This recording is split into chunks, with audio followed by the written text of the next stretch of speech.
उनाव राजनिति नेता जानांगोन ना होमबा माबा मोनसे मावसै आरो थांना थानो थाखायथ' माबा मोनसे खर्म मावखानांगोन बिजनेस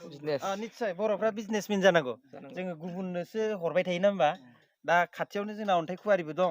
बबानियानो फैनानै अन्थाइखौ थिखोना लांबाय थायो जोंहा थिखोनो हायाना बे अन्थाइ खुवारिफोरखौबो लानो नाजानांगोन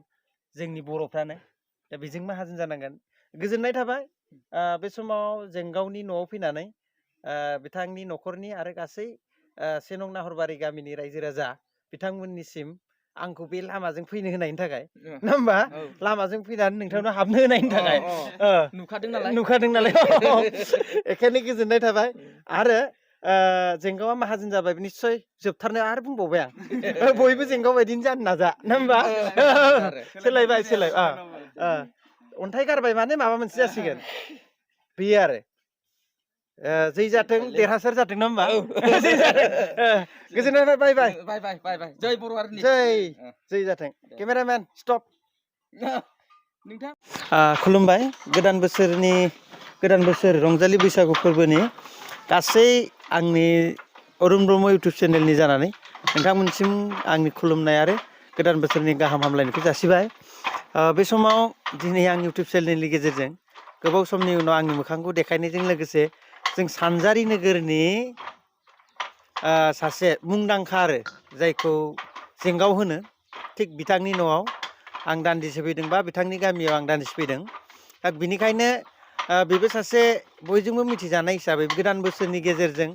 जोंनि फैबाय थानाय उन्दै उन्दै लाइमोनफोरनो आरो गावनि गोरबोनिफ्राय माखासे गाहाम हामलायनाय आरो माबा मोनसे गोदान बाथ्राफोर फोरमायगोन नामा बिनि सायाव मिथिनो आरो बिथांनि न'खरनि आरो बिथाङा दा साननैसो मा मावबाय थादों खोनानाय बायदिब्ला बिथाङा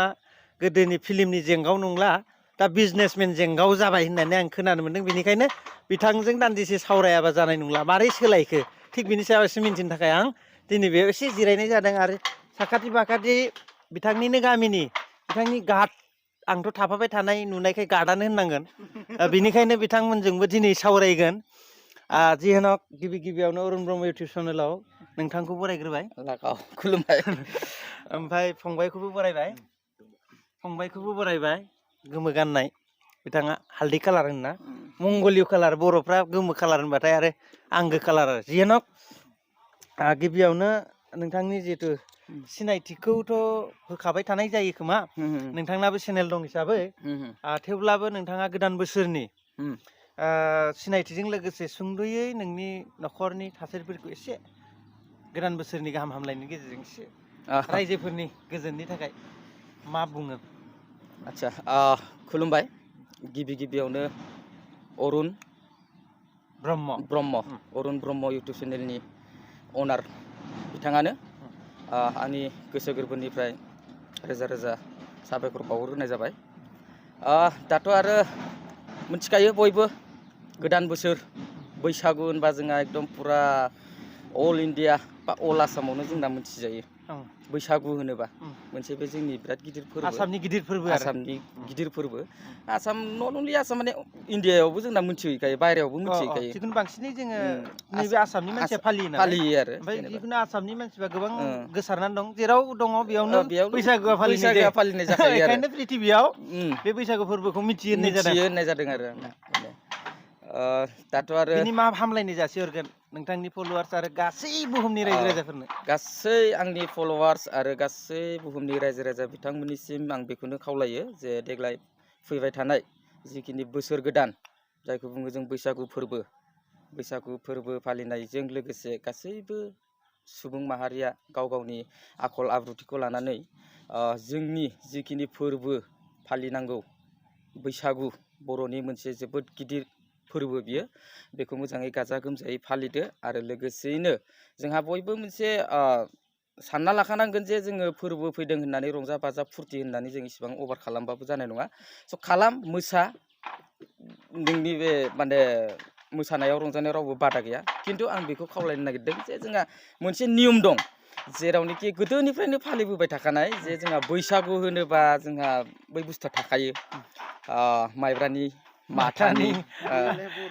बर'नि गोजा गोथां गोमो बे गासिबो थाखाजोबखायो स' थाखानाय हिसाबै दाथ' आरो जोंहा गोदोनि बायदि सोलिबाय थाबाबोथ' जाला गोदोनिया मालाय बिदिनो इन्जयमोन जेरै इन्जय एरै खामानि जेरै खामानि एरै मालाय जोरदोंमोनबो दै दा जोंनिया मा जेरै खामानि एरै खामानि जाया दै जोंना माथानि माइब्रानि गोजा गोमोखौ लोंबा जोंना बांसिनसो खहा जायो दानि जुगाव गोदोना बांसिनसो स्ट्रं जायोमोन मावो दाङो जायो लोङोमोन ना बांसिनसो स्ट्रं जायोमोन खिन्थु दानिया खहासो खालामो बेनिखायनो आं खावलायो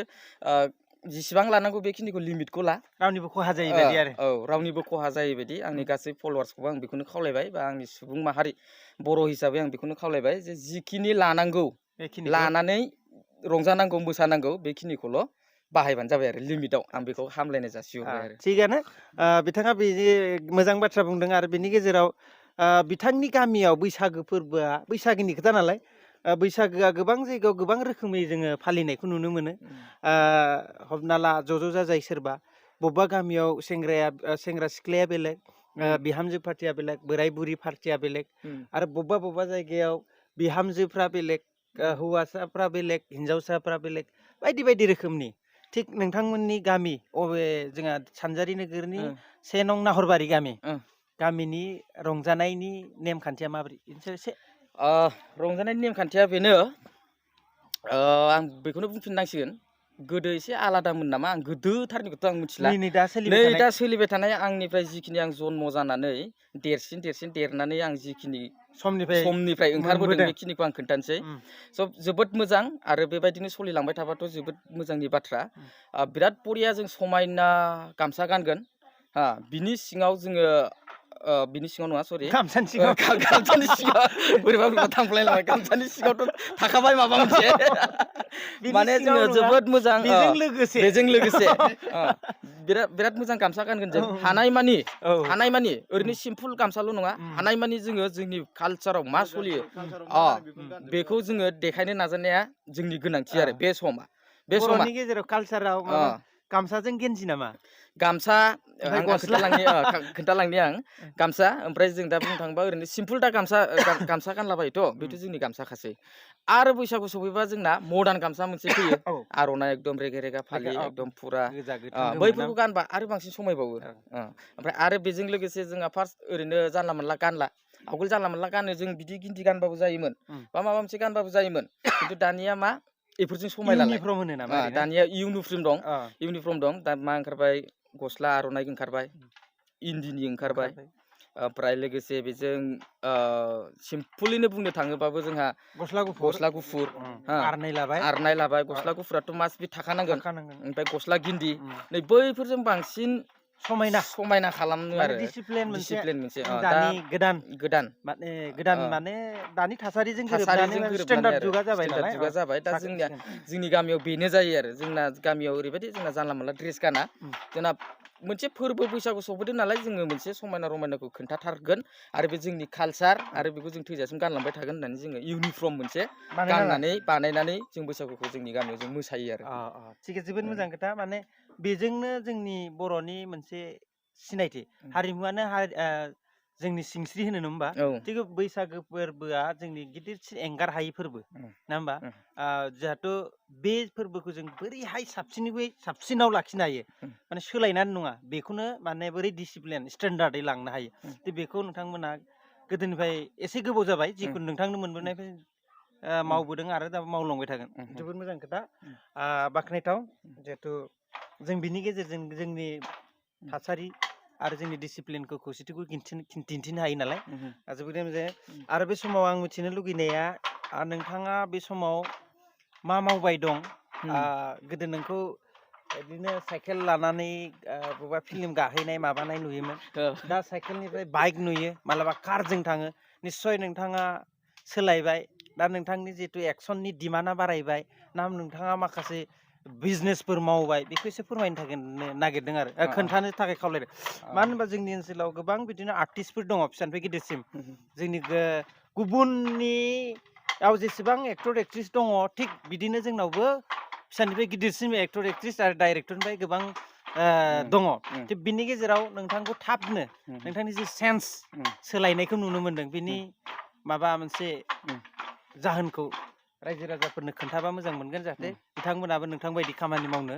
थाखाय नाजागोन बिनि थाखायनो फोरमायनो गोनां होननानै आं नोंथांखौ खावलायदों आरो आदसा थिगानो कुइसन सोंनाया नों दहाय बुंनाय बायदिनो आवगोल साइकेलसो सालायमारखायोमोनबो दा गैखायामोन आरो दाबो गैया दं होनना बुंनालाय आङो माने मानसिनियाव ओरैबायदि मोनसे सम फैयो जे गावखौनो हमनो हायै बायदि सम फैयो आं माने आं गावखौनो हमनो हायाखै थारमाने आङो सेन्स जानायखौ सोलायनायखौ आरोखि आरो आं अनेक सोलायलांबावनांगौ दं नै दासिम जेनेबा जागायदोंसो आगानसे आगाननै थांदों बेयावनो जुदि नोंथांनि सेन्स जानाय लामाया फैदों आरो नुजादों बेयाव माबा मोनसे नोंथाङा मोनदांनो हानाय मावनायनि माबा मोनसे बिहोमा थानो हागौ दा बेखौनो बुंनोसै आङो सर्टै बुंसै एसे गोलाव बुंला ना सर्टै टु दा पइन्ट होनो नामा टु दा पइन्ट डाइरेक्टआव आङो फार्स्ट स्टार्टिं माने शुटिं खालामजेनदोंमोन 2018 ना 19 आं बावबाय 7 बोसोरनि आगान सुरबाय आरो बे समाव आङो आंखौ सासे लोगोआ लांदों आरो लोगोफोर गामिनिनो आं माने बै समाव होनबा आङो एसे गयफोर माबा माबि बेफार आं मावखायोमोन दै माने बिजनेस माइन्डखा आरो बिजनेस खालामोन आरो बे समाव ओमफ्राय आंखौ इसोरो माने आं उन्दैनिफ्रायनो एसे माबाखामोन जेनेबा सबदां बागदां मोनलै आङो माने कमेडि माने सबदां बादां मानसिनाव मोनसे मा केरेक्टार थाया होमबा बेबायदि केरेक्टारनि आरो जेहेतु सबदां बादां होनोबा माखासे गाज्रियाव लायो खिन्थु मोनसे केरेक्टार थायो मानसिनाव नों बेजोंनो नों सिनायथि मोनो आरो बे आमुगलै साफ्रोमबोनाव मोनफा मोनफा केरेक्टार थायो थिग नोंनाव बेबायदि केरेक्टार मोनसे दंमोन आरो सबदां बादांल' दंना ओमफ्राय बेखौ नुनानै बै जाय खालामग्रा डिरेक्टर बियो आंखौ नुनानै माने मानसिया हागोन आंखौ सायख'खाबाय आरो बियो हागोन होननाय लोगो लोगो माने बियो लांबायबो आं थांबायबो थांनानै खालामनानै खालामबोगासिनो आं माने आंबो माने गोसोआ एकदम इन्ट्रेस्ट दंखायोमोन नालाय थांगासिनो बबेथिं मोनहैथों आंनाबो माने मा जायोथों खालामलांगासिनो ओमफ्राय ओरै खालामलांबा ओरै मोनसे सानहरफिनोमोन दै खिन्थु बेयाव बै समाव आङो जिर' बेलेन्सआव थांनाय मानसिमोन आरो जेबो गैया आङो फैसा थैसाबो मोनामोन दै फैसा थैसाबो लायामोन आं न'खरनि अबस्थाबो आरो ओमफ्राय आरो आवगोल इसिबां मोनग्राया मोनोमोन दै फैसाखौ खिन्थु आं मोनाखैमोन आरो गोदानबो जाबायमोन नालाय डिमान्ड जाथ'वाखैमोन होनो नामा बेखौ डिमान्ड जाथ'वाखैमोन थारमाने जिर' आरो आं गोदान बानायबा दाना आंनाथ' गोसोआ मानिला फैसा थैसा नांला आं बानायगोन बानायलांगासिनो बानायनानै दा मोनथाम मोनब्रै नै दा नैबे समसिम गोबां फिल्म बानायबाय आरो खोब आङो बारा अभार फ्रि खालामदों होनबा आङो मोनबा 6थासोल' फ्रि खालामदों बिनिफ्राय आङो डिमान्डआव फैदों आरो गावनो गाव मोनसे डिमान्ड फैदों आरो डिमान्ड फैखादों आं फात्ता मोनाखै माने ओंखायनो बोरै चेन्ज जाखो जेनेबा बेयाव सोलायनायनि गुबै बाथ्राया बेनो जे मानसिनाव जों सभाब चरित्रखौ लानानै जोंनि गेजेराव सावरायलायनाय जायो है मा मोनला मोनसिलि बे खिन्थु बेनिनो मोनसे सिनायथि ना खिन्थु केरेक्टारा मोनसे मानसिया गावनि केरेक्टारखौनो लानानै जुदि थांबाय थायोबा नों बेजोंनो माबा मोनसे जाहैनाय दा नोंथाङाथ' केरेक्टारनिफ्रायसो जाबोदों नङा होमबा बेखौ नोंथांखौथ' सोरबाया बे मा मोनला मोनसिलि होननानै माखासे गाज्रि गोसोजों लादोंमोन खोमा जानांगौ बै समाव खिन्थु बे नोंनि बेखौनो जे बेलेगा बै जायगायाव खामानि होगोन आरो खामानि होबाय बेयाव माबा मोनसे दं नङा होमबा बेखायनो रावखौबो माबा मोनसे नुनानै माबा मोनसे बुंजाया होननाय जादों आरो खिन्थु बिनि गोजौआव जोंखौ सोरजिनाय इसोर सासे जों फोथायो नङा होमबा बै इसोरा माने जोंखौ साफा मोनफा खथायाव दोनखानाय बेखायनो रावबो खम नङा आरो ना सोरबा सावलुन नङाबाबो बे सावलुननि बाहागो लानानै बे माबा मोनसे मावगोन आरो जोंनि मावनाया जायखि जाया मावाथों मानो माने रावनिबो खहा जानाङाथों बेल'सो जानांगौ नङा होमबा खिन्थु सोरनिबा बायदि मोनला मोनसे रायलायनाय सावलुन बावलुनजों खुनु रुजुनो हानाय नङा आरो बिनि जायगायाव थानानै माबा मोनसे बेहा मावनायनि खथा दं आरो बेयाव मावनानै दा नों सासे एगजामपोल जाबाय आरो बे हमना ला नोंनि बे मा होनोमोनलाय सावलुन बावलुन मोनला मोनसिनि थाखाय मोनला मोनसिनि थाखायनो नों सासे जेंगाव जाना हादों आरो जेंगाव जानो हाबाय बेनोमोन जोङो बिथांनि जे इउटुब चेनेलावनो नोंथांमोना नायनानै मिथिखायो बिथांनि केरेक्टारा मा स्टाइल जा बिथांनि सिन्ताखौसो जों रायलायनांगोन गोबाङा नोंनि केरेक्टारखौ नायनानै गोसोआबो माबा मोनसे गाज्रि जानो हागौ नामा बेहा बिनिफ्राय आरो मोजां सिन्ता खालामनाय गैया नामा फिल्माव जि सभाब बेनो मोगथाङाव बिनि सभाब नामा जिखुनु फिल्माव माखासे बख'नांथावै राव बाहायो बेनो बिथांनि मोगथांनि राव नामा थ' बिनि सायाव मिथिनो गोनां थायो माने बेखौ जों रिसार्च खालामदों आरो दिनै नङा होमबा बिनिफ्राय जों मिथिनो नागिरो नोंथाङा जे किसुमान फिल्म हिसाबै किसुमान राव बाहायनो गोनां जायो बियो फिल्मावल' बाहायो ना फिल्माव बाहायनाय रावा मालाबा मोगथाङाव खहा जायो नङा होमबा आरो बेबायदि खहाखौ नोंथाङा मोगथाङाव सोरजोंबा नों आं नर्मेलावबो बानायो नामा बिनि सायावसो एसे मिथिनो लुगैबाय निस्सय जोबोद मोजां कुइसन सोंदों दै एक्सुवेलि रायजो राजा नोंथांमोन बेनो फिल्माव जोङो मोनसे एन्टारटेनमेन्टसो लाबोयो दै बे एन्टारटेनमेन्ट लाबोनायाव आं जि राव बाहायनांगौ जेनेबा फिल्माव जि राव बाहायदों मोगथाङाव बेखौ मालाबाबो बाहायखाया आरो बाहायनोबो मोनखाया आरो फिल्माव जि राव बाहायदों बेखौबो बै नायग्राफ्राबो सोलोंखानाङा मोजांखौ बासिनानै ला गाज्रिखौ दोन गाज्रिखौ गार ओरैबायदि मोनसे सिचुवेसन फैयो जे जोङो मोनसे सावथुन दिहुननो थाङोबा जों बेयाव गाबनायबो थानांगोन मिनिनायबो थानांगोन सेस फाइटिंबो थानांगोन बेयाव बाहायथावै रावाबो थानांगोन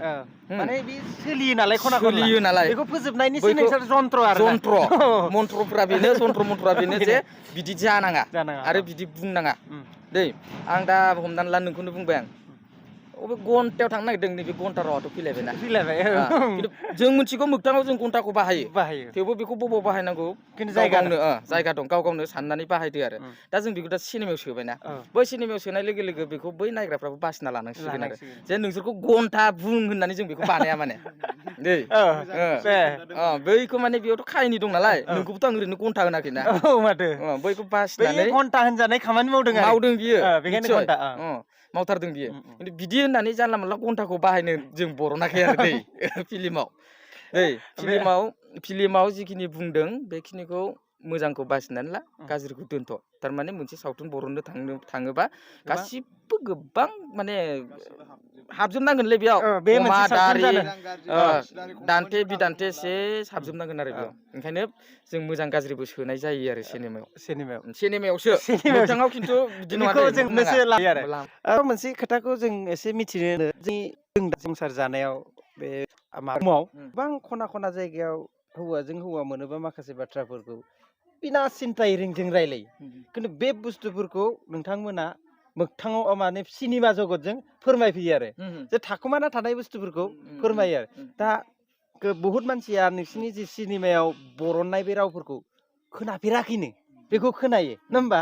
बे थाखुमाना थानाय राव आरो जों बबेबा खनायाव जिरायोबा जों बेफोरखौ बाहायो सोरखौबा माबा मोनसे बुंखुमायो माने फिल्मा फोसावफैयो आरो दा बेखौ मोननानै जे जों अपेन जानांगौ बे नङा होननाय जादों आरो बे नङा जिखुनु फिल्माव देखायबाय खिन्थु बे जाखुमाना थानाय बेनिफ्राय गोजानाव जों थानांगोन बे आरो थाखाथारनांगोन बे नोंनि बुंनायनिफ्राय आं बेखौ कल्पना सानखांदों आरो बे आरो फिल्मा जि होनक बे फिल्मानो खायो नोङो 2 घन्टानि थाखाय बे बुरबक जाथ'गोन आरो फिल्म नायग्राया बुरबक खायो बेथ' नाटकसो नालाय बेयाव नों गाबफ्लागोन गाबनाय नों फिल्मनि गाबनायखौ नों मोगथाङाव गाबगोन बेबो मोनसे सिनायथिसो नालाय बे नाटक आरो बे समाव मोजां गोबां मानसिफ्रा बुङो जुदि नों फिल्म नायनो हाबबाय सिनेमा जागायनायनिफ्राय जोबजासे नों सासे बुरबक होनदों आरो माने पुरा गावखौनो फिलिंस खालामगोन नोङो पुरा गावजों रिजायना मिथियोब्लाथ' फिल्मखौ नायनानै गावजों जुदि गोरोबलायनाय मोनदोंबा नों दुखु जागोन गाबगोन खिन्थु गावनो बहा दं बेखौ मिथिलाया ना होमबा बेखायनो बै समाव माने जों बहा दं गावखौनो माने साननो हाया काहिनिफोरा गोरोबलायो मोनसिगोन आरो बेनो बयनिबो काहिनिजों गोरोबनानैथ' फिल्म मोनसे ना आरो नङिखौथ' बानायनो हाया नंगौखौसो बानायो आरो दा एक्सुवेलि जोङो माखासे सावरायबाय दा बारा गोलाव खालामनो सानासै गुसुं खोथा सावरायनोसै दा न'खरनि माखासे दा सोलिबाय थानाय जोंथ' नुबाय थाखायो जोङो खाथिनि मानसि गोबां नोंथांनि माखासे थासारिफोरखौ मिथिनो लुगैनाय दङ बिथांमोननो नोंथाङा माखासे बाथ्राखौ फोरमायनांगौ आरो सासे मानसिया न'खराव थानाय गैयै थेवब्लाबो जे नों बिसिमसिम थांनो हादों माहाजोनखायसो थांनो हादों ना दुखियानिफ्राय थांनो हादों दा बेखौ मिथिनो बयबो लुगैयो जेंगावनि थासारिया माबायदि आंनि थासारिया बे माने आङो धेमाजि डिस्ट्रिक्टनि 1 नं नाहरबारि गामियाव आं थायो पस्ट अफिसा दिपा PS सिलापटार गोलैबाय ओमफ्राय आंना बेनो आङो इसिबां गोनां नंखायामोन गोदोनिफ्रायनो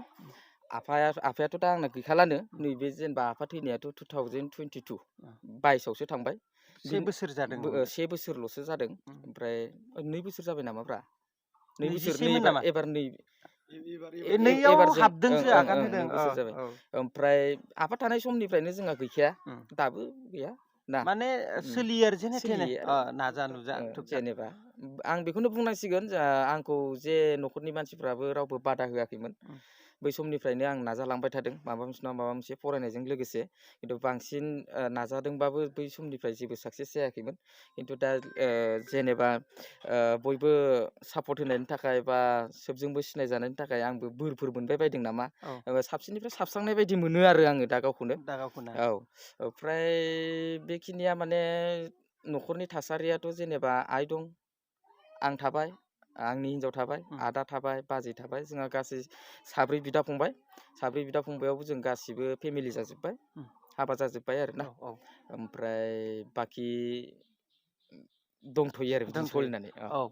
बिथांनि जिथु जोंबो नुबोनाय हिसाबै जों माखासे खोथाखौ फोरमायनाय, बिथाङा जिकुनु थानाय बिथाखौ लानानैनो बिसोर संसार जाखानाय बायदिसो नालाय। ओरैनो साखाथियाव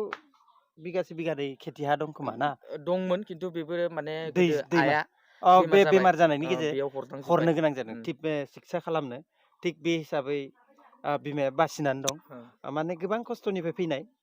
जिर'निफ्राय फैनाय होनबाथ' बुजिखायो पकेटाव जेबो गैया रावनाव। ओमफ्राय थानो आन्था बिथाखिनियाल' दंमोन। बिनिफ्रायनो बिथांमोना बिदा फंबाय 4 साब्रैबो फिसाखौ जोनोम होखांनानै बिमा बिफाया जे सोलोंथाइ नांगौ बायदि होदों आरो होनानै दिनै बे लेभेलाव फैनो हादों। बेनि थाखायनो बिमा बिफा जोनोमगिरि बिथांमोनखौबो माने मानिनांगोन आरो जोङो साबायखर होनांगोन आरो। जिहेतु नोंखौ मिथिनो आरो बुजिनो आरो बे लेभेलाव सिनायथि होनो खाबु मोनहोबाय। आरो बिनि गेजेरजों नोंनि बिमा बिफाखौ नोङो आरो गोजौसिनाव बयजोंबो सिनायजानाय खालामनो थाखाय खाबु मोनदों। बिनि सायाव नोंथाङा मा राहा लागोन? बिमा बिफानि थाखाय बा नोंनि न'खरनि थाखाय नों माबायदि आरो साननाय दंबावो नोंथां? आंना साननाया दंबावो। आंनि थांखिया बिसिमल' नङा, नै दा जि सोलिदों बिसिमल' नङा, आंनि थांखिया आरो बिराद दंबावो। हानायमानि साबसिननिफ्राय हामसिन आङो खालामलांनोबो नाजागोन। आरो माने अकल आं सिनेमा खालामनानै जालांगोन बेबो नङा। सिनेमाजों लोगोसे हारि कालसारखौ सिबिलांनायजों लोगोसे आरो आं माबा मोनसे मावनो हाबावगोन नामा, आंहा बेखौ मोनसे साननाय दंबावो। ओंखायनो हानायमानि आं बिमा बिफाखौ आरो साबसिननिफ्राय हामसिनाव आं लांबावगोन। बेखौ बै सम फैबाय थानाया फोरमायसिगोन आरोखि। जिखुनु नाजानाया नाजानाया आंनाव दङ आरो। ओरैनो दा मोनसे जोङो बे एसे माबा माने जिथु न'खरनि काहिनिनि सायाव जों दोनथ'बाय। दा सोरगिदिं नायनानै नुबाय नोंथांनाव ट्रेक्टर गंसे दङ आरो सोरगिदिं जे अन्थाइ बाला माबा मोनसे प्रजेक्टफोर लादों नामा नोंथाङा? मानसिनाव जिहेतु जोङो गिदिर गिदिर थिकादार मालिकफोरनावसो बेफोरबायदि नुयो। निस्सय जेंगावनि सोलायनायखौ नुनानै बिथाङाबो हयथ' बेंक बेलेन्स जाबाय। बेंक बेलेन्स जायाबा रावनिबो सिलायाव ट्रेक्टर ओरैनो जनानै थाया, अन्थाइ बालाया थाया। निस्सय माबा मोनसे प्रजेक्ट दं। जोंनो नोंथांना बेंक बेलेन्स बेसे जाबाय जों बेखौ सोंनो थाङा, बुंनो थाङा, जाबाय बेखौ बयबो नुदों। खिन्थु नोंथाङा मा सिन्था सिमां सुजुदों? आंना सिमाङा बेनो, जोंहा गोदोनिफ्रायनो जेबो न' बां लुबोनो हायाखैमोन, बायला जिलायावनो दं। बैथिं जेरावनोखि बैयाव मोनसे न' बायला दं बैथिं, नोंथाङा केमेरा लायबाय खोमा। बे गोदोनि न', एकदम गोदोनि जों उन्दैनि न' बे गंसेल'। जोनोम जानाय बेयावनो थानाय बेयावनो देरनाय। बेयावनो देरनाय। निस्सय जोंबो नुदों। फुरा एकदम फुराखा। बे माने माबाबावसोमोनलै, थुरिनि न'बावसोमोन। उनावसो बे सरखारनि न' फैदों माने। खिन्थु बिथाया बेनो। खिन्थु खुन्थाया बेनो। खुन्थायाबो बेनो। खिन्थु बेराखौल' सोलायबाय थादों। बेराया सोलायदों आरो जेनेबा। बेराखौबो सोलायबाय जेनेबा, जों एसे देरनायाव सोलायबाय आरो। नोंसिनि गोहोजोंसो आरो। जों एसे देरनायाव बेफोरखौ जों लुलाजोब्बाय आरो। बिदि। दा साननाय मोनसे फैबाय आंनाव, न' बांखौथ' आं गोदोनिफ्रायनो लुनो बिराद लुगैखायोमोन। खिन्थु हायैनि गेजेरजों आं लुनो लुगैयाखै, माने हायाखै। जोंना आफायाबो गोसो होआमोन बे समाव। बे सासे बैसोबो जाबाय। आरो बे समाव न'नि प्रभाब गैखाया। गैखाया। नोंसा आफाल' नङा, बे ओनसोल बा बर'फ्रानो न'नि एसे इन्ट्रेस्ट गोदोनिया गैयामोनलै। थुरियाव थाबोयोमोनथ'। मोजांमोन आरो आवगोलनिया बिदिनो मोजांमोन नालाय, बिदिनो थानो मोजां मोनोमोन। बयनिबो न'खरा ओमफ्राय जोंनि श्रेनिनिफ्राय जों आरो मोजां मोनलालायना बेखौ। बुङोमोन आं, थेवबो गोसो होआ। मानो होनबा आरो बै समाव आफाया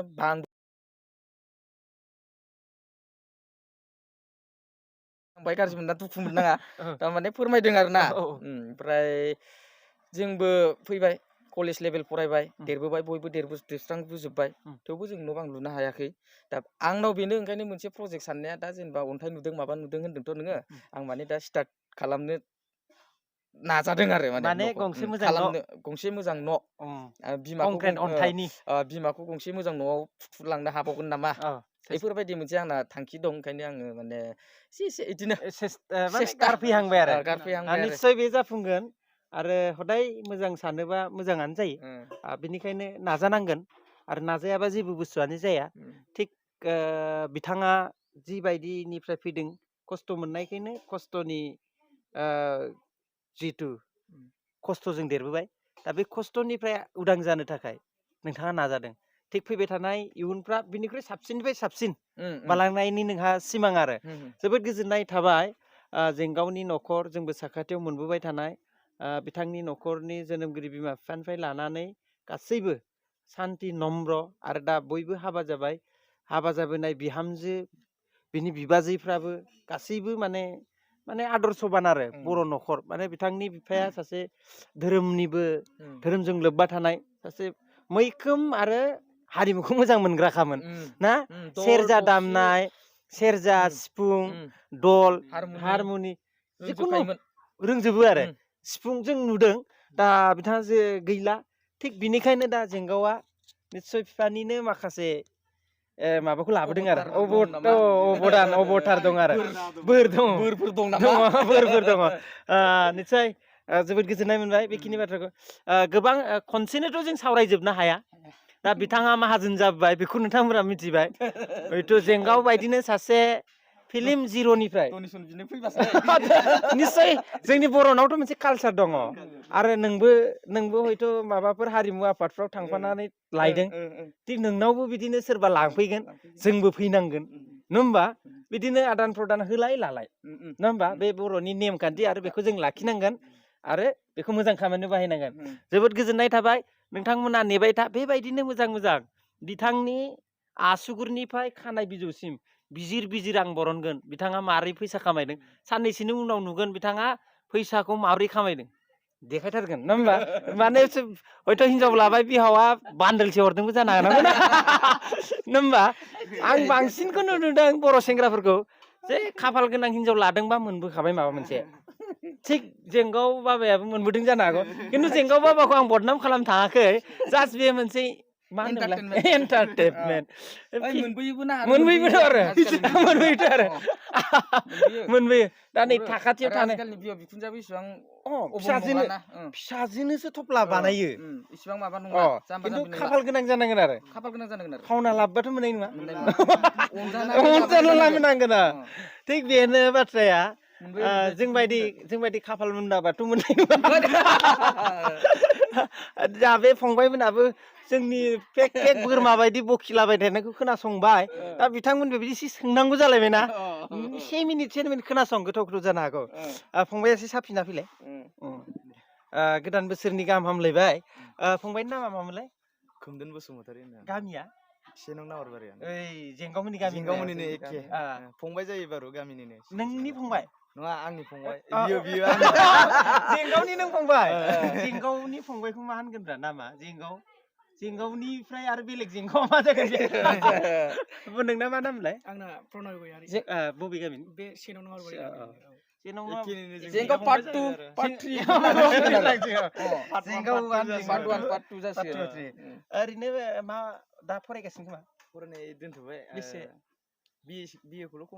कमप्लिट खालामासै आरो खालामासै दोनथ'नाय आरो खालामनो गोसोबा माला खालामलायगोन आरो गोसो जायोबा ओरैनो न'आव दंथ'यो आरो न'आव साबेसे ओरैनो जोंना बिदा फंबाय 3 ओमफ्राय बिनानाव सासे दङ ओमफ्राय आब' सासे दङ ओमफ्राय आइ आफा दङ ग्रोम फरियालानो जोबोद मोजां ओमफ्राय फंबायना आं मा डिग्रियाव 4th सेमाव आरो दा फरायगासिनो जोबोद मोजां जेबोथ' माबा गैखाया इदिनो थांखि गैथ'आ थांखि गैथ'आ फरायनाय थांखि आरो फरायनाय थांखि दं लागोरदों आरो सेकेन्ड जेंगाव थांखि नामा नोङो हिनजावनि थांखि लाथ'ना मेन खोथा जों दानि सिगां बुंबाय ना थफ्ला मोनबोयो होनना लानाङा लानाङा आक' बे अन्थाइ फुवारियाव थांनानै अन्थाइ बुहैनांगोन ना होमबा जियानो हक अन्थाइ बुनायाबो गाज्रि नङा बे मोनसे गावबा गावनि कर्म जाय जेराव इन्ट्रेस्ट आरो ना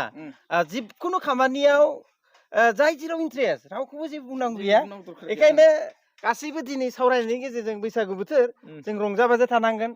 गासै जिउखौनो थांना थानाय समावनो रंजा बाजा मिनि खुसि एना एनिखौ ज्राब गारनानै जोङो अनलायनानै थानांगोन आरो ओरैनो मिजिंफोर मा दं थांखिया नोंना थांखियाथ' नायनोसै मा जायो थिखादार उनाव जानायनि ना लासैनो। थिखादार जागोन उनाव राजनिति नेता जानांगोन ना होमबा माबा मोनसे मावनोसै आरो थांना नोङो? थानो थाखायथ' माबा मोनसे कर्म मावखानांगोन आरो। बिजनेस बिजनेस निस्सय बर'फ्रा बिजनेसमेन जानांगौ जोङो गुबुननोसो हरबाय थायो ना होमबा दा खाथियावनो जोंना अन्थाइ खुवारिबो दं बबेबानियानो फैनानै अन्थाइखौ थिखोना लांबाय थायो जोंहा थिखोनो हायाना बे अन्थाइ खुवारिफोरखौबो लानो नाजानांगोन जोंनि बर'फ्रानो दा बेजों माहाजोन जानांगोन गोजोननाय थाबाय बे समाव जोंगावनि न'आव फैनानै बिथांनि न'खरनि आरो गासै से नं नाहरबारि गामिनि रायजो राजा बिथांमोननिसिम आंखौ बे लामाजों फैनो होनायनि थाखाय नङा होमबा लामाजों फैनानै नोंथांनाव हाबनो होनायनि थाखाय नुखादों नालाय बेखायनो गोजोननाय थाबाय आरो जेंगावा माहाजोन जाबाय निस्सय जोबथारनो आरो बुंबावबाय आं बयबो जेंगाव बायदिनो जानो नाजा नङा होमबा सोलायबाय अन्थाइ गारबाय माने माबा मोनसे जासिगोन बेयो आरो जै जाथों देरहासार जाथों ना होमबा गोजोननाय बाय बाय जय बर' हारिनि जै जाथों केमेरामेन स्टप नोंथां